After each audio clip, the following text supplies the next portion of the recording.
Welcome back to Edubles learning. എൻ്റെ പ്രിയപ്പെട്ട വിദ്യാർത്ഥികളെ, NCET എക്സാം എഴുതിയ മുഴുവൻ വിദ്യാർത്ഥികളും അവരുടെ പ്രൊവിഷണൽ ആൻസർ കീയും റെക്കോർഡ് റെസ്പോൺസും അപ്ഡേറ്റ് ആയി വന്നിട്ടുണ്ടെന്നുള്ള ഇൻഫർമേഷൻസ് അറിഞ്ഞു വന്നവരായിരിക്കില്ല നിങ്ങൾ എല്ലാവരും.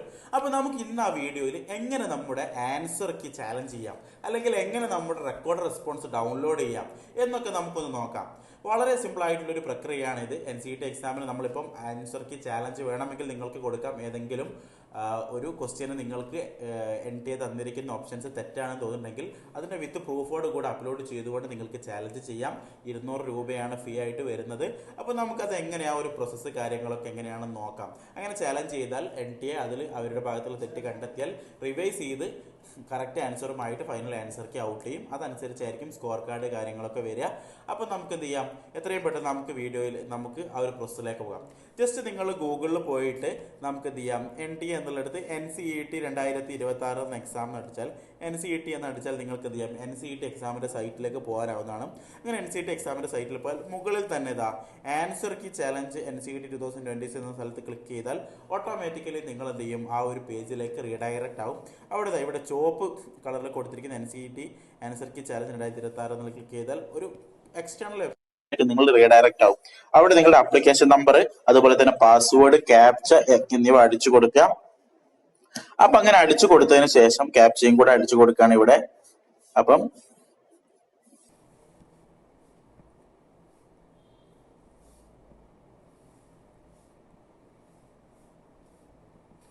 ക്യാപ്ചയും കൂടെ അടിച്ചു കൊടുത്തിട്ട് നിങ്ങൾ ലോഗിൻ ചെയ്യുക. ലോഗിൻ ചെയ്താൽ നിങ്ങൾക്ക് നിങ്ങളുടെ ഒരു അക്കൗണ്ടിലേക്ക് നിങ്ങൾക്ക് റീഡയറക്റ്റ് ആവും. ഇത് നിങ്ങളുടെ NTA NCET എക്സാമിൻ്റെ അക്കൗണ്ടാണ്.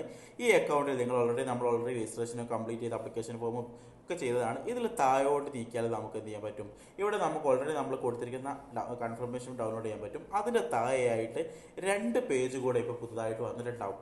അവിടെ ഒന്നാമത്തെ നമ്മുടെ ക്വസ്റ്റ്യൻ പേപ്പറും റെക്കോർഡ് റെസ്പോൺസും ആണ്. ഓക്കെ, അതിൻ്റെ അടിയിലാണ് ആൻസർ കീ ചാലഞ്ച് ഉള്ളത്. അപ്പോൾ നമുക്ക് ആദ്യം നമുക്ക് എന്ത് ചെയ്യാൻ പറ്റും, നമ്മുടെ ക്വസ്റ്റ്യനും ആൻസറും നമ്മൾ ചെയ്തിരിക്കുന്ന ആൻസർ ഏതാണ്, നമ്മൾ ക്വസ്റ്റ്യൻസ് ഏതൊക്കെയാണെന്ന് ഇപ്പം നിങ്ങൾക്ക് അന്ന് ഓർമ്മ ഉണ്ടാവില്ലല്ലോ. അപ്പോൾ ചെക്ക് ചെയ്യാൻ വേണ്ടിയിട്ട് ഇവിടെ ക്ലിക്ക് ചെയ്താൽ നിങ്ങൾ വീണ്ടും ഒരു റീഡയറക്റ്റ് ആവും. ആ പേജിൽ നിങ്ങൾക്ക് പോയാൽ ഇപ്പം ഇവിടെ നിങ്ങൾക്ക് വേണ്ട പേപ്പേഴ്സ്, ഇപ്പോൾ എനിക്ക് നോക്കേണ്ടത് ജനറൽ ടെസ്റ്റിൻ്റെ ആണെങ്കിൽ അത് ക്ലിക്ക് ചെയ്യാം.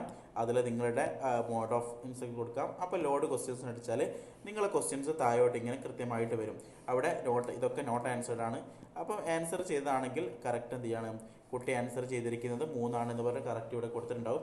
ഇനി നിങ്ങൾക്ക് ഇതിങ്ങനെ ഓൺലൈനായിട്ട് നോക്കാനാവില്ല, വേണമെങ്കിൽ നിങ്ങൾക്ക് ഇത് പ്രിൻറ്റും എടുക്കാം. ഓക്കെ, ഇത് പ്രിൻ്റ് എടുത്താൽ നിങ്ങൾക്ക് എന്ത് ചെയ്യാൻ പറ്റും, നിങ്ങളുടെ ഫോണിലേക്ക് ഇത് പ്രിൻറ്റും എടുത്ത് വെക്കാനാവും. ഓക്കെ, അപ്പോൾ ഇത് എല്ലാ പേപ്പറിൻ്റെയോ നിങ്ങൾക്ക് നോക്കാൻ പറ്റും. ഫിസിക്സ്, ടീച്ചിങ് ആപ്റ്റിറ്റ്യൂഡ്, നിങ്ങൾ ഏതൊക്കെയാണോ എഴുതിയ പേപ്പേഴ്സിൻ്റെയോ നിങ്ങൾക്ക് ഇത് നോക്കാൻ പറ്റും. അങ്ങനെ നിങ്ങൾ കൊടുത്ത ആൻസർ ഏതാണ് നിങ്ങൾക്ക് കണ്ടെത്താനാവും. ഇനി നമുക്ക് ഇതിൽ കറക്റ്റ് ആയിട്ടുണ്ടോ, ഇത് ആദ്യം ഡൗൺലോഡ് ചെയ്ത് വെക്കുക. എന്നിട്ട് ഇതിൽ ഞാൻ കൊടുത്ത ആൻസേഴ്സ് കറക്റ്റ് ആണോ, അല്ലെങ്കിൽ ഇനി അത് തെറ്റാണോ എന്ന് അറിയണമെങ്കിൽ നമ്മൾ ചാലഞ്ചിലേക്ക് പോകണം. അവിടെ നമ്മൾ അടിയിൽ വ്യൂ ആൻസർ കീ അല്ലെങ്കിൽ വ്യൂ ചാലഞ്ച് അവിടെ പോവുക. അവിടെ നമ്മൾ ചാലഞ്ച് ചെയ്യാനും ആൻസർ കീ കാണാനും കൂടെ നമ്മൾ ഇവിടേക്ക് പോകാം. ഇവിടെ പോയതിനു ശേഷം നമുക്കറിയാൻ പറ്റും, ഇവിടെ നമ്മൾ കൊടുത്തിരിക്കുന്ന ആൻസർ കീ ഉണ്ടാവും. സബ്ജക്റ്റ് കോഡിലെ 101 ഏതാണ് നമ്മുടെ സബ്ജക്റ്റിൽ ആ 101 പേപ്പറുണ്ട്. 12,699 എന്ന് പറയുന്ന ക്വസ്റ്റ്യൻ നമ്പറുള്ള അതിൽ കറക്റ്റ് ഓപ്ഷൻ 2 ആണ്. അപ്പോൾ നമ്മൾ കൊടുത്തിരിക്കുന്നത്, നിങ്ങൾ കൊടുത്തിരിക്കുന്നത് ഇവിടെ രണ്ടാമത്തെ തന്നെയാണ്.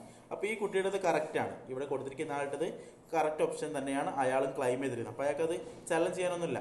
രണ്ടാമത്തേലും അയാളത് കറക്റ്റാണ്. ഓക്കെ, അപ്പം ഇവിടെ നമുക്ക് നോക്കാൻ പറ്റും ഈ കറക്ഷൻസ് ആണ് കൊടുത്തിരിക്കുന്നത്. അപ്പോൾ ഇതിൽ നിങ്ങൾക്ക് എന്തെങ്കിലും പ്രശ്നങ്ങൾ കാര്യങ്ങൾ ഉണ്ടെങ്കിൽ ഓക്കെ, ഇതാണ് ആൻസർ കീയുടെ ലിസ്റ്റായിട്ട് വരുന്നത്.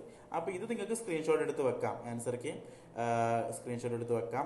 അതുപോലെ തന്നെ ഓരോ ക്വസ്റ്റ്യൻസിൻ്റെയും നിങ്ങളെ ക്വസ്റ്റ്യൻ സബ്ജക്റ്റ് കോഡും കാണാം, ക്വസ്റ്റ്യൻ ഐഡിയും കാണാം. അങ്ങനെ മൊത്തം നിങ്ങൾ ഇപ്പം എന്നിട്ട് അതിലെന്ത് ചെയ്യാം, ഇപ്പം നിങ്ങൾക്ക് ഇതിലിപ്പം ഒരു ആൻസർ കീ ചാലഞ്ച് ചെയ്യണം. ഓക്കെ, അപ്പോൾ ഇതാ ഇവിടെ ക്ലിക്ക് ചെയ്യാം. ഓക്കെ, ഇനി നൺ ഓഫ് ദിസ്, ഇനി അങ്ങനെ പറഞ്ഞിട്ടാണെങ്കിൽ നിങ്ങൾക്ക് എന്ത് ചെയ്യാം, ഇങ്ങനെ കൊടുത്തിട്ട് ഇനി ഇത് ചാലഞ്ച് ചെയ്യുകയാണെങ്കിൽ ഇവിടെ പോവുക, നിങ്ങൾ താഴെ പോവുക, സേവ് യുവർ ക്ലൈംസ്. ഇപ്പോൾ ഇതിൽ അവർ കൃത്യമായിട്ട് പറയേണ്ടത് ഒരു ക്വസ്റ്റ്യൻ ഡ്രോപ്പ് ചെയ്തിട്ടുണ്ട്. 140ാമത്തെ ക്വസ്റ്റ്യൻ 327 സബ്ജക്റ്റ് കോഡിലെ ഈ ഒരു ക്വസ്റ്റ്യൻ ഡ്രോപ്പ് ചെയ്തിട്ടുണ്ട്. അത് റോങ് ക്വസ്റ്റ്യൻ ആയിരുന്നത് കൊണ്ട് അതിൻ്റെ മാർക്ക് എല്ലാവർക്കും അവൈലബിൾ ആയിരിക്കും. സേവ് ക്ലൈം എന്ന് അടിച്ചാൽ ഓക്കെ സബ്മിറ്റ്. ഇപ്പോൾ ഞാൻ ഒരു ക്വസ്റ്റ്യനാണ് ആൻസർക്ക് ചാലഞ്ച് ചെയ്യുന്നത്. അവിടെ എന്ത് ചെയ്യാം, ഓക്കെ അടിക്കാം. അപ്പോൾ എന്ത് ചെയ്യാൻ പറ്റും, എന്നിട്ട് അപ്പോൾ എൻ്റെ ഒരു ക്വസ്റ്റ്യൻ്റെ അടിയിൽ ഇത് അവിടെ വന്നു അല്ലേ, ഞാൻ ചാലഞ്ചസ് ക്ലെയിം ചെയ്തിരിക്കുന്നത് എന്താണ്, ക്വസ്റ്റ്യൻ നമ്പർ ഇന്നതിനാണ്, കറക്റ്റ് ഓപ്ഷൻസ് 2 പക്ഷെ ഞാൻ നൺ ഓഫ് ദിസ് ആണ് കൊടുത്തിരിക്കുന്നത്. അപ്പോൾ എനിക്ക് അതിൻ്റെ ഒരു പ്രൂഫായിട്ട് നിങ്ങൾക്ക് എന്തെങ്കിലും രേഖകൾ അല്ലേ, അപ്പോൾ NCERT ടെക്സ്റ്റ് ബുക്കിലുള്ള രേഖകളാണ്, അല്ലെങ്കിൽ നിങ്ങൾക്ക് ഒഫീഷ്യൽ ആയിട്ടുള്ള എന്തെങ്കിലും ഇൻഫർമേഷൻസ് ആണ്. ഓക്കെ, അപ്പോൾ ആ ഫയൽ നിങ്ങൾ എന്ത് ചെയ്യാം, ഇവിടെ അപ്ലോഡ് ചെയ്യുക PDF ഫോർമാറ്റിൽ. ഓക്കെ, PDF ഫോർമാറ്റിൽ അപ്ലോഡ് ചെയ്യുക. അതിനുശേഷം സെയിം ഇയർ ക്ലൈംസ് ആൻഡ് ഫീ അടച്ചിട്ട് ഫീ സബ്മിറ്റ് ചെയ്യലോട് കൂടെ നമ്മുടെ ചാലഞ്ച് കംപ്ലീറ്റ് ആവുകയാണ്. അപ്പോൾ ഞാൻ ഇവിടെ ഇനി ചാലഞ്ച് ഒന്നും ചെയ്യുന്നില്ല. അപ്പോൾ ജസ്റ്റ് എന്ത് ചെയ്യാണ്, നിങ്ങൾക്കൊന്ന് കാണിച്ചു തരാൻ വേണ്ടി പറഞ്ഞതാണ്. അപ്പോൾ നിങ്ങളെ മൊത്തം റൈറ്റ് ആൻസർ ഏതാണെന്ന് അറിയണമെങ്കിൽ നിങ്ങൾക്ക് എന്ത് ചെയ്യാൻ പറ്റും, നിങ്ങൾക്ക് നിങ്ങളുടെ ഓരോ ക്വസ്റ്റ്യൻസിൻ്റെയും ഇത് കറക്റ്റ് എന്ത് ചെയ്യാം, നിങ്ങൾക്ക് സബ്ജക്റ്റ് കോഡ് സ്ക്രീൻഷോട്ട് എടുത്ത് വെച്ചാൽ നിങ്ങൾക്ക് എന്ത് ചെയ്യാൻ പറ്റും, നിങ്ങൾക്ക് കൃത്യമായിട്ട് നിങ്ങൾക്ക് എന്ത് ചെയ്യാൻ പറ്റും, അത് നോക്കാൻ പറ്റും. അതുപോലെ തന്നെ ഇനി ജസ്റ്റ് എന്ത് ചെയ്യാണ്, നിങ്ങൾ ആ പേജ് നിങ്ങൾക്ക് പ്രിൻ്റ് എടുത്ത് വെക്കുകയാണെങ്കിലും നിങ്ങൾക്ക് എന്ത് ചെയ്യാൻ പറ്റും, കൃത്യമായിട്ട് ഇതിൻ്റെ ആൻസർക്ക് നിങ്ങൾക്ക് ചെക്ക് ചെയ്യാൻ പറ്റും. അപ്പോൾ ഇത്ര ഒരു പ്രോസസ്സേ ഉള്ളൂ. അപ്പോൾ നിങ്ങളെല്ലാവരും ചെയ്തിരിക്കേണ്ട ഒരു കാര്യം, നിങ്ങൾക്ക് നിങ്ങളുടെ ക്വസ്റ്റ്യൻ പേപ്പേഴ്സ് നിങ്ങൾക്ക് ചെക്ക് ചെയ്യാനുള്ള ഓപ്ഷൻ NTA തന്നിട്ടുണ്ട്. അപ്പോൾ നിർബന്ധമായിട്ട് നിങ്ങൾക്ക് എന്ത് ചെയ്യാം, ആ ഒരു ഓപ്ഷൻ നിങ്ങൾ ചെക്ക് ചെയ്യുക, ആൻസർക്കുമായിട്ട് മാച്ച് ചെയ്ത് നോക്കുക. നിങ്ങൾ ചാലഞ്ച് ചെയ്യുകയാണെങ്കിൽ നിങ്ങൾ ചാലഞ്ച് ചെയ്യാം. ഇനി ആരെങ്കിലും ഒരാൾ ചാലഞ്ച് ചെയ്ത് ശരിയായാലും നിങ്ങൾക്കും കൂടെ എന്ത് ചെയ്യും, അതിൻ്റെ സ്കോർ കിട്ടും എന്നുള്ള കാര്യങ്ങൾ നിങ്ങൾ മനസ്സിലാക്കി വെക്കുക. ഇത്രയും കാര്യങ്ങളാണ് ഈ വീഡിയോയിൽ പറയാൻ ഉദ്ദേശിക്കുന്നത്. അപ്പോൾ ഈ വീഡിയോ നിങ്ങൾക്ക് ഉപകാരപ്പെട്ടിട്ടുണ്ടെങ്കിൽ NCERT എക്സാമുമായിട്ടുള്ള കൂടുതൽ വിവരങ്ങൾ കാര്യങ്ങൾ ലഭിക്കണമെങ്കിൽ നിങ്ങൾ ഉടനെ തന്നെ താഴെയുള്ള സബ്സ്ക്രിപ്ഷൻ ബട്ടൺ അമർത്തുക, അതുപോലെ ബെല്ലൈക്കണോ അമർത്തുക. നമ്മുടെ ഇതുപോലെ ഇൻഫർമേറ്റീവ് ആയിട്ട് ഒരുപാട് വീഡിയോകൾ നമുക്ക് ഷെയർ ചെയ്തിരിക്കും. കേരളത്തിലെ NCERT എക്സാമിന് കോച്ചിങ് കൊടുക്കുന്ന വൺ ഓഫ് ദ ഒതൻറ്റിക് ഇൻസ്റ്റിറ്റ്യൂഷനാണ് നമ്മുടെ എജുബിൾസ് ലേണിംഗ്. 2027 നിങ്ങൾ സീരിയസ് ആയിട്ട് പ്രിപ്പയർ ചെയ്യാൻ ഉദ്ദേശിക്കുന്നുണ്ടെങ്കിൽ നിങ്ങൾക്ക് ഈ ഒരു സ്ഥാപനം വളരെയധികം യൂസ്ഫുൾ ആയിരിക്കും. നമ്മുടെ ലോങ് ടൈം ബാച്ച് ഉടനെ തന്നെ ആരംഭിക്കുന്നുണ്ട്. കൂടുതൽ വിവരങ്ങൾ അറിയാൻ തന്നെ താഴെയുള്ള അഡ്മിഷൻ കൗൺസിലുമായി കണക്ട് ചെയ്യും.